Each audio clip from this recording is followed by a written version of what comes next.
The east coast of Australia can't hold title to all Yowie sightings. Often we receive requests from our distant cousins to hear of sightings from their land, from far, far away, over the ditch, over that wide barren desert ditch, Western Australia. Yowie sightings in Western Australia have always been scarce, or at least seldom reported compared to the east coast. One of the first possible news stories from the state appeared in the Western Australian newspaper on April 4th, 1882, stating a rather remarkable report that has come from Augusta to the effect that a gorilla has been shot in the neighbourhood by Mr. Elliot Brockman, and that another had been seen. I can scarcely credit the rumour, it says, although several persons coming forward vouch for the correctness of the fact. Then, of course, we get the added closing cliche of where could the animals have come from, providing the story is true. They must have been survivors from some shipwreck off the coast, not reported.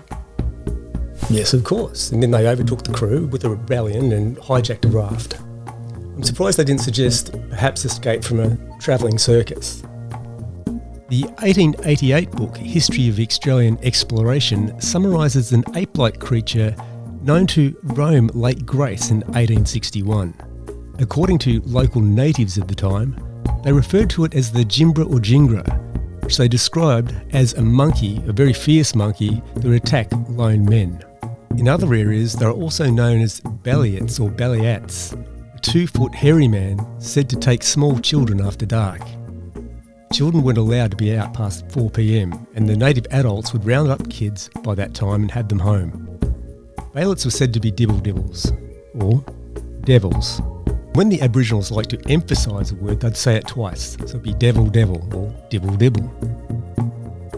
In 1904, the Southern District's Courier reported of an animal that had been seen in the vicinity of Narragain. The size of an ordinary man, walking upright, sporting a large head and a protruding snout and similar arms to a gorilla. The blacks here also referred to them as dibble-dibble. During the 1900s, there was somewhat of a Yowie sightings drought in Western Australia. Sure, there were reports, but the Yowie wasn't frequently making the news as it was on the east coast.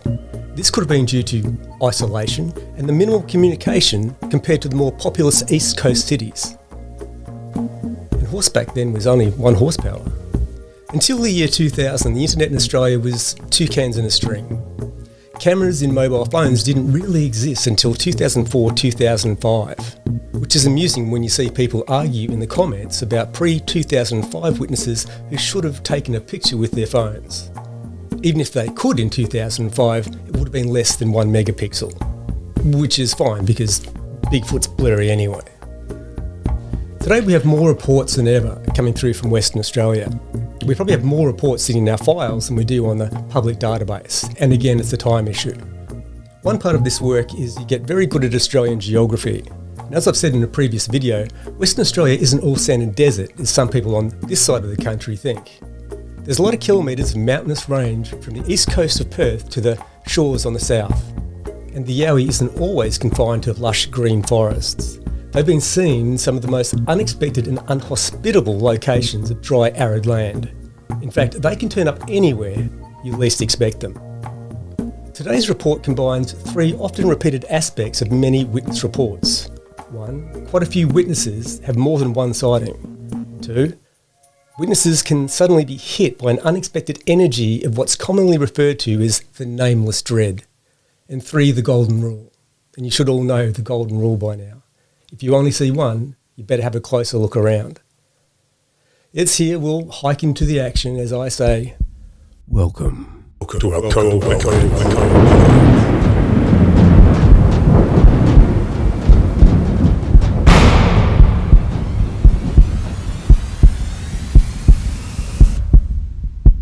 I've been walking my dog through the bush and I was getting sick of this bush and thinking my dog's probably getting sick of it too.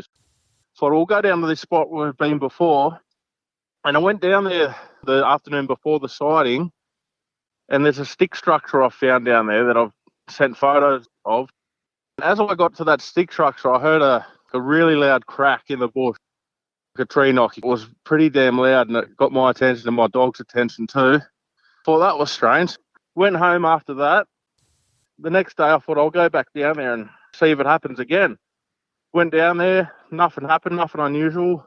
Walking around, and there's a track that's pretty overgrown, so I thought I'll go and have a look how that's going. Pretty much just got to the track, and as I've looked down it, I've just seen this kind of look like a chimpanzee, you could say. It would have been about my height. I'm 5'9", probably a little bit shorter than me, and it's just turned and looked, and as it's seen me, it's just bolted off to the left, off the track. At that time, I was full of excitement, like, holy crap, I've actually seen one. It wasn't a kangaroo or nothing, it was jet black. I could see its hands, like its arms and everything. I don't know, it would have been 10 seconds after that. One's just walked from the left across the track. This one looked a lot bigger. I could clearly see it was a lot bigger than the one I first saw. Once that thing disappeared off the track, I had this, it was an electrifying feeling. Like my whole body just went boom with goosebumps. The fear just felt like I was dead. The fear that went through me, can't describe it. It was the weirdest feeling. I just felt like I was in great danger and I had to get out of there. Every 2 steps I had to turn around and look. I just felt like I was getting run down by a bear or something. I just can't describe the feeling. It was unreal. I've heard what people say. It's like running into a bear or a tiger in the bush, and that's exactly how I felt. It was crazy. The feeling, I don't know what to say. When I saw the first one, I was completely fine. I've actually seen one. Like, wow. And I was just trying to run it back in my mind, what I saw, and then boom, that happened, the second one. And even when I got to my car, when I got home, I still had that weird feeling of fear in me. It was the weirdest feeling ever. It was kind of in the middle of the track, but more to the left. And it was kind of like hunched over with its arms down by its side, staring straight ahead. And it would have been just turned and looked at me, and I've just seen it was jet black. See, its face was like more of a dark grey colour. Couldn't make out eyes or anything like that, but I could see the hands. I couldn't see the fingers, but I could tell it had arms and hands. Seeing that grey face as it took off, jumped over a log. It moved so fast too. Even the second one, the way it took maybe 3 or steps to get across this track, but the way it walked, it looked like when you walk on an escalator and you walk with it and you move fast, sort of, I don't know, it was weird. It was weird the way it moved. I could only see the skin on the face, and that was really dark grey, like it stood out from the black. Definitely tell it wasn't jet black, like the hair on it. Yeah, I'm 5'9". It looked like it would have come up to about my chin. It ran, and there was like it looked like it jumped over a log on the side of the track. Once it got over that log, it was gone so quick. It looked stocky. When it had its back to me, you could tell it was something that was built. It wasn't skinny. It looked pretty solid. It looked like a male kind of build, like a big person, short and solid. To me, when it was hunched over the arms, they looked like maybe just below the knees, or they were definitely up to the knees. Yeah, maybe a little bit below them. Turned towards me, still hunched over, and then it's turned back and then ran. I can't really tell if it was hunched over when it was running. I was just like too in shock. Yeah. The thing that surprised me the most is I watched this one run off, and I don't know where this second one came from. It just come walking out onto the track, but I could tell it was a lot bigger than the first one, at least 7 foot.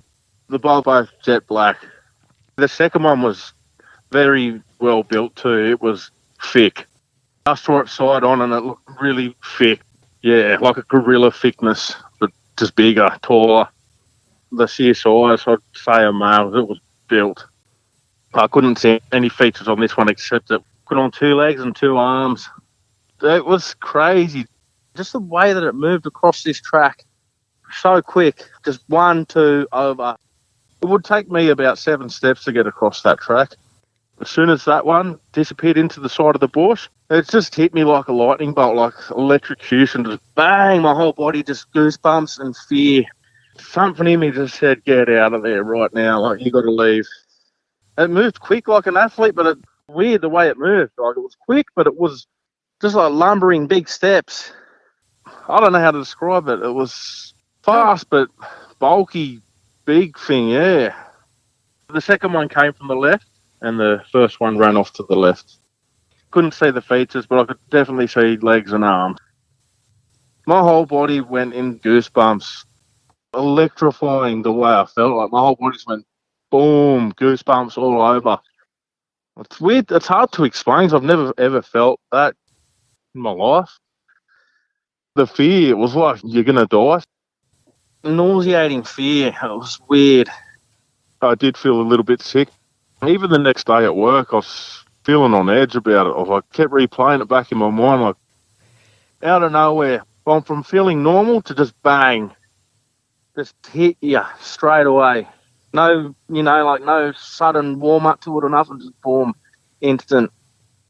The stick structure that I found down there was an X marker near this stick structure that wasn't there the last time I went down there. And I did think it was pretty odd because I looked at the trees above it and everything, and they were all healthy trees with no dead limbs that it could have fallen off and landed like that. I loved going up to Jarrahdale, up in that forest, but it's a bit isolated, and I always go out by myself, and I'm a bit hesitant about going by myself. I just wish I had someone here that has the same passion for it as I do, so I'm not alone.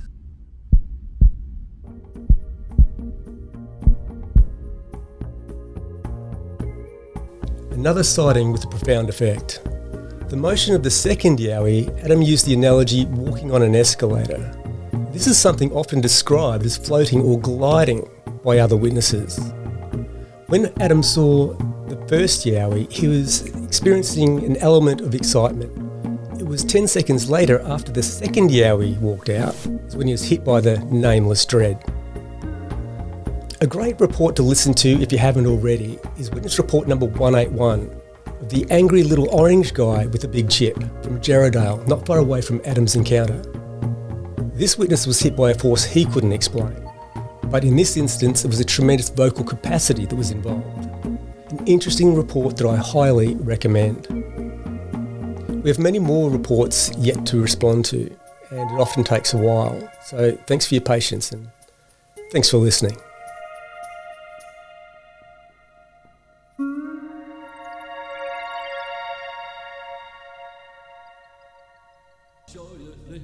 You wouldn't believe, wouldn't believe, wouldn't believe.